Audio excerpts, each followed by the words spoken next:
figure that out. And speaking of the Bucs, we're going to bring in Gronk here on Monday, Tuesday, Gronk Day, to get into some other news. Gronk, how are you? What's up, Kay? How you doing? I'm great. Thanks for being here. We've got questions for you. Yeah, we got a lot going on. Listen, we heard from Robert Saleh yesterday in the aftermath of Aaron Rodgers, and so I wanted to get your thoughts on some of this because, like, obviously the big topic, and it's like a cloud on the entire NFL season. Because even if you hated the Jets, even if you hate Aaron Rodgers, you wanted to see what would happen. When you were watching that game and you saw that go on, what were you thinking? That was definitely an unfortunate situation. You never want to see a player go down, especially a star quarterback like Aaron Rodgers.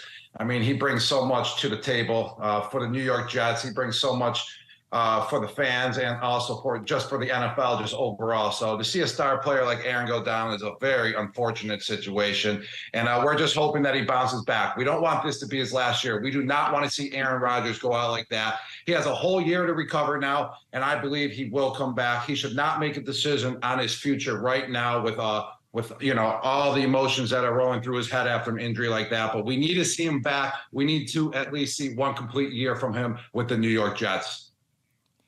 It's so true, and we're wishing him all the best, of course. His coach, Saleh, who was like being very defensive of his team, like, what do you mean we were winning the Super Bowl and now we're not? Like, we have a great team. And he had a press conference, and he talked about the quarterback situation, the future. Let's take a listen to Coach Saleh.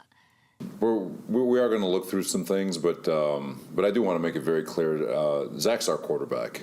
We got a lot of faith in Zach. We're really excited about his opportunity. But we're rolling with Zach and excited for this, excited for him, and like I said, this opportunity that he's going to get. I don't know why people are trying to put an obituary onto our team name. Aaron is an unbelievable piece to this whole thing, and we love him. But I think there's 52 other guys in the locker room, plus the 16 practice squad guys that believe that we can do a hell of a lot of good things here. Are you buying what he's selling, Gronk? Yes, I'm buying what he's selling, and he's on the right page. I mean, he can't, just put the season down the tube right away with the Aaron Rodgers injury. They got a great team. They have a very solid defense. And put it this way, they just beat the reigning division champs, the Buffalo Bills. That's when you know you have a good team. They got solid special teamers. They got a solid defensive line. Yes, the offense is going to be iffy now with Zach Wilson at the quarterback position. But as long as he can manage the game and do what the coaches tell them to do and not try to do anything too fancy, they should be good, and they should have a winning season. A winning season? Or are they a playoff team without Rodgers? Oh, they're on the cusp of the playoffs. They may make the playoffs. They may not make the playoffs. Now, I was saying they were going to make the playoffs, but now Zach Wilson, if they make the playoffs, it's because the New York Jets are bringing Zach Wilson to the playoffs, not because Zach Wilson is bringing the Jets to the playoffs. So, Zach, just do what you need to do, listen to the coaches, and just manage the game well. And they might do it with Breece Hall. He looked so explosive coming off an injury, so maybe they'll really rely on that run game, and that offensive line can make it happen for them, and their top 5 defense returning from last year now. Saleh did admit that it's Zach's job. He said that. He was confident. He said all the right things. But they are looking into some veteran quarterback help, right? This was making the rounds. Obviously, this would be like the funniest thing that's ever happened because the team's loaded. What do you make of this Photoshop? Yucky. Poop green. That looks like poop right there. I don't think I could talk to Tom Brady anymore if he goes to the Jets. Wow. Oh, no. Hey, that's not happening. That's not happening. But you just said all he has to do, Zach Wilson has to do, is manage the game. It's set up for a really nice, beautiful success. He could go there, take on the Patriots 2 times. Like, it would be so incredible. No, just not the Jets. Not the Jets. I mean, I played for the Patriots for 9 years. We dislike the Jets. That's going to be engraved in me for life. I don't hate the Jets. We just don't like them, all right? We just don't like them. You don't like them, but you also played for the Patriots, but you like the Bills. You're from there. You have a lot of respect for them.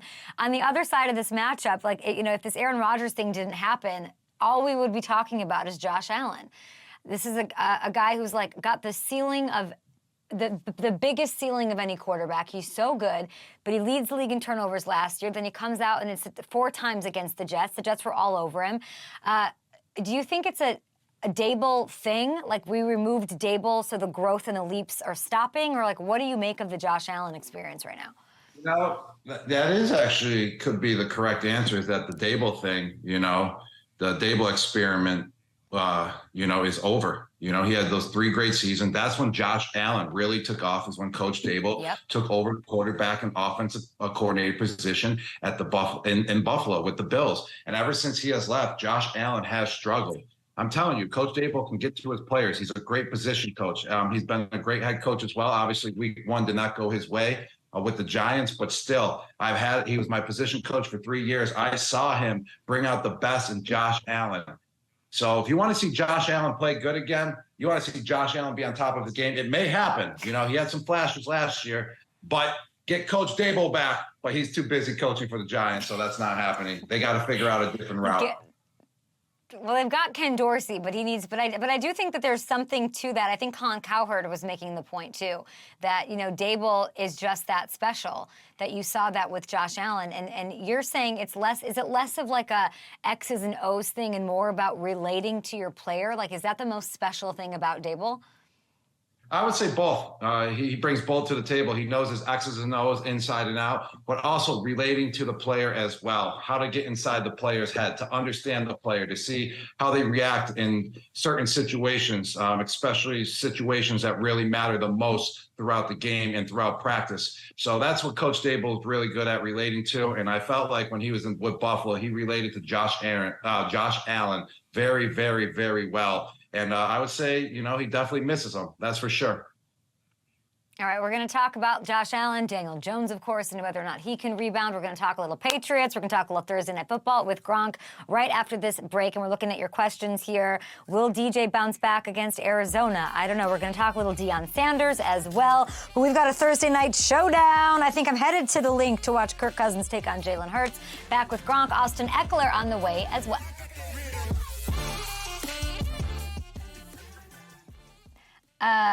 I think he misses Dable. I think that's it.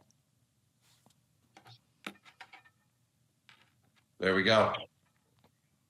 Gronk is my favorite kicker, says Sean. Do-over. I mean, we got to run this kickback. Yes, we do have to run the kickback. I mean, I need some redemption. It was natural disaster, that happened. They missed a kick. It was the best kick. I'm telling you, right when I kicked it, I was like, oh, that's going through. That's a money kick. And next thing you know, just Mother Nature came through, 65-mile-per-hour wind, and just took the ball wide left. So I'm from Buffalo. We're used to wide left. When I was 1, 2, and 3 years old, all those kicks that they missed to win the Super Bowl. So, hey, it happens. Go ahead.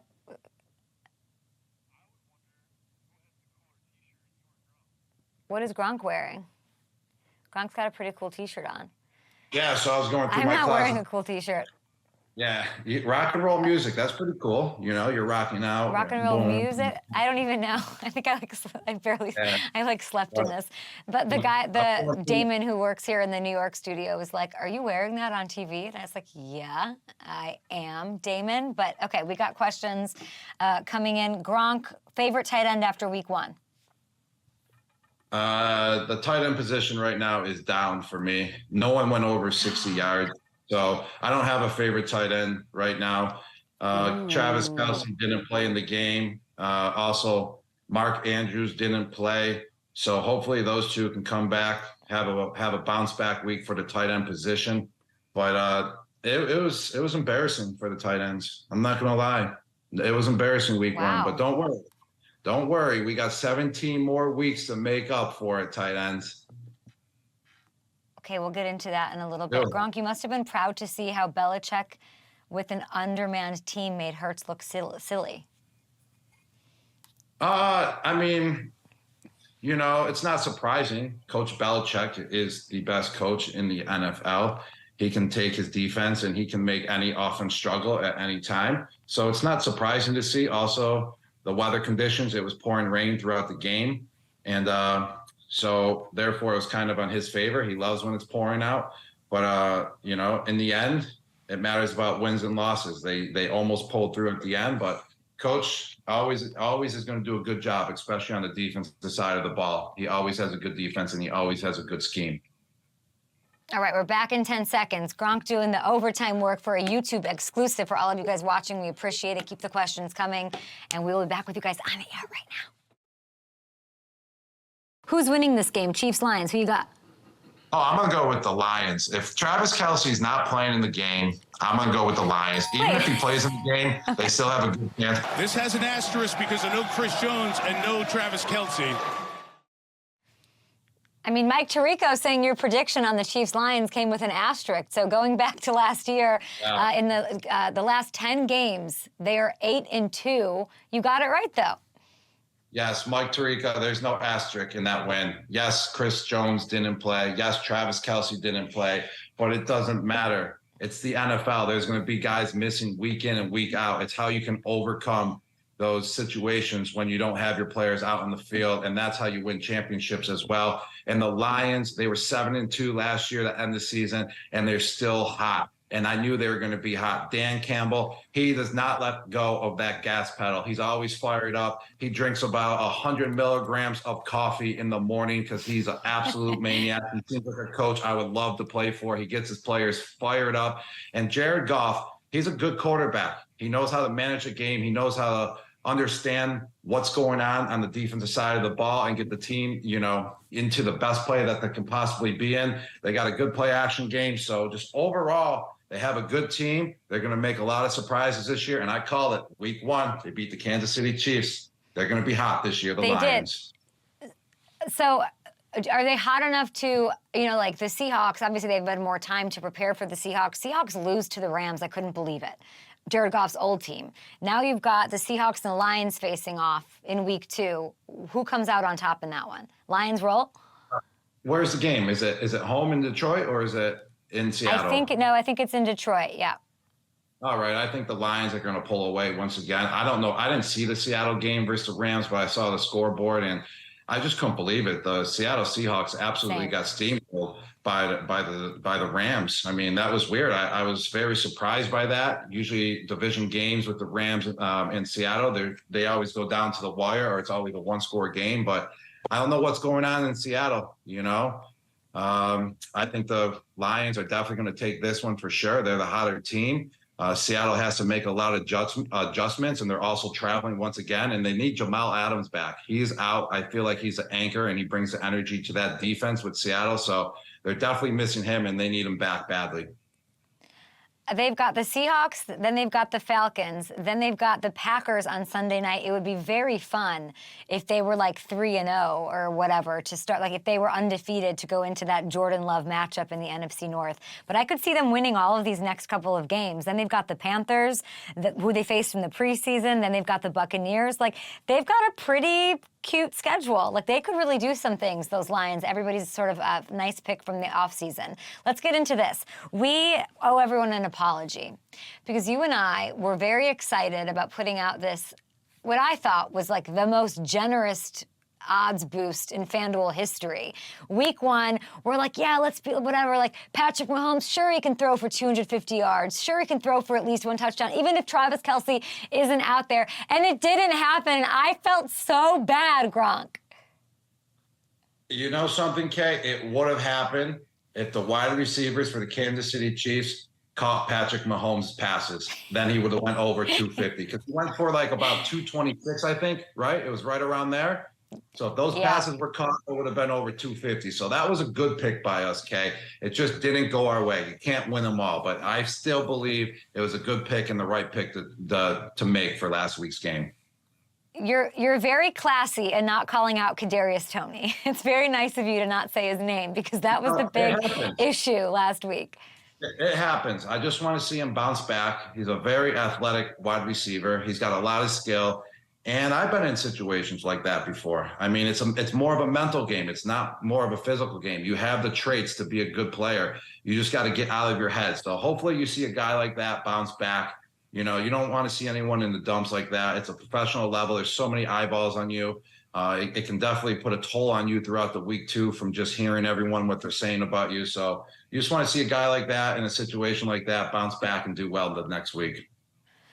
Okay, and we're trying to do the same. We want to bounce back, and so we talked to FanDuel, and we're going to take the pressure off this week, okay? We're going to run it back and do a Thursday night football parlay vibe between the Vikings and the Eagles. It's in Philadelphia, and it's going to be a no-sweat same-game parlay. So what does that mean for anybody out there who wants to have a little fun and help us bounce back with you? Basically, if you opt in and bet a same-game parlay on this, what we're putting out there, and even if it loses, you get bonus bets back. So if it doesn't win, no sweat, the K and Rob same-game parlay is going to look a little something like this. If you put it together, Gronk, we got it. We have to win. Like, I will be so mad. What do you want to do? What's our first leg?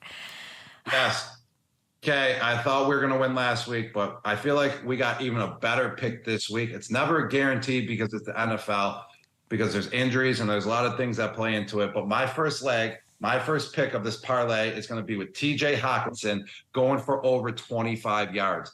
Come on, he's the highest paid tight end in the league. He had about 900 yards last year. Yes, he only had 35 yards last week on 8 catches, which, if you ask me, is pretty embarrassing. You average under 5 yards per catch, and you're the highest player in the NFL at the tight end position. Like, that's not game-changing stats. That's like $8 million type player. Like, in order to be the highest paid, you have to be a game changer. So you better start making game-changing plays, or else I'm going to come back, because I can at least make one game-changing play a game, even freaking beat up. I don't care. When you're the highest paid, you got to go over 25 yards. Come on, Kay.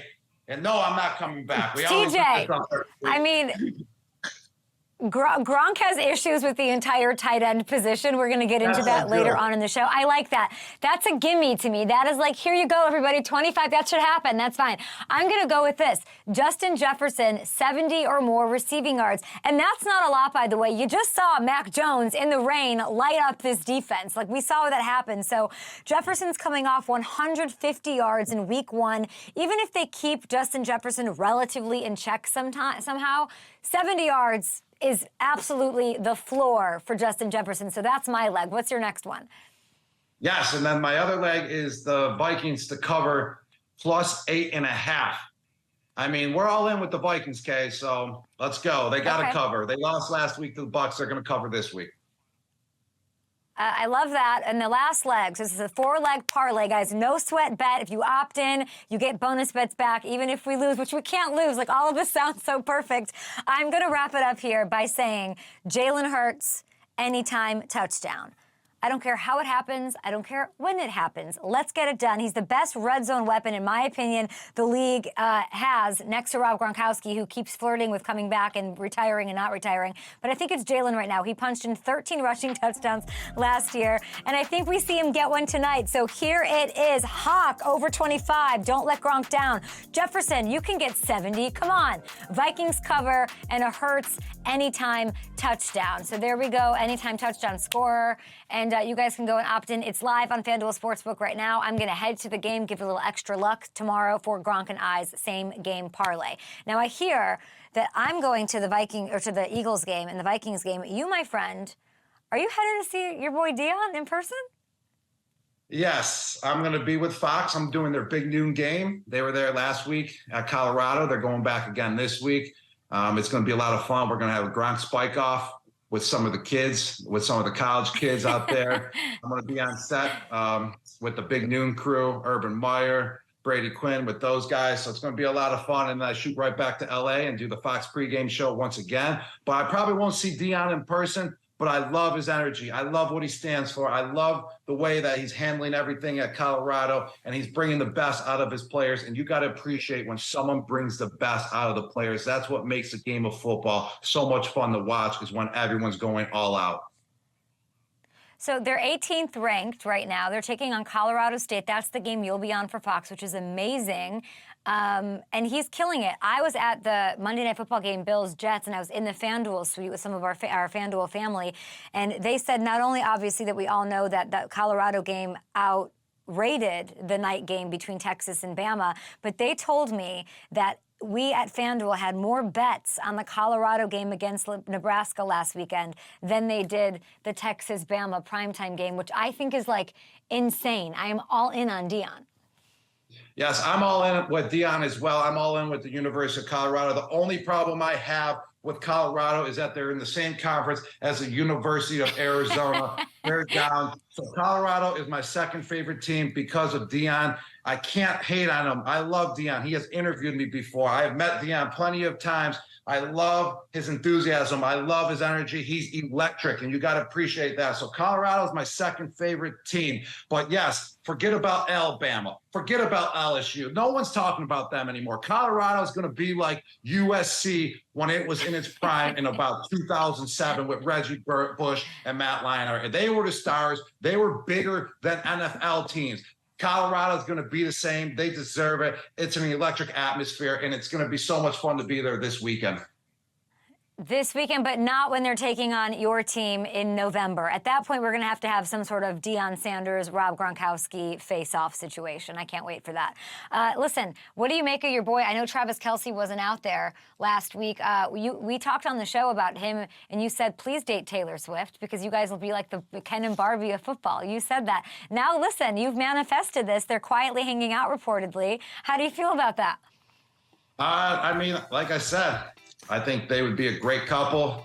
They would be the Ken and Barbie of the NFL. That's for sure, hands down. But this is a report. I do not trust reports. I do not trust news until I get true facts. So that's all I'm going to elaborate on because I don't know if it's a 100% true or not until you get the full details, until you get a source that is reliable, okay? You know the news out there these days. You have no clue. What's the craziest headline that has been about you that you're like, absolutely not? All of them, okay? All of them.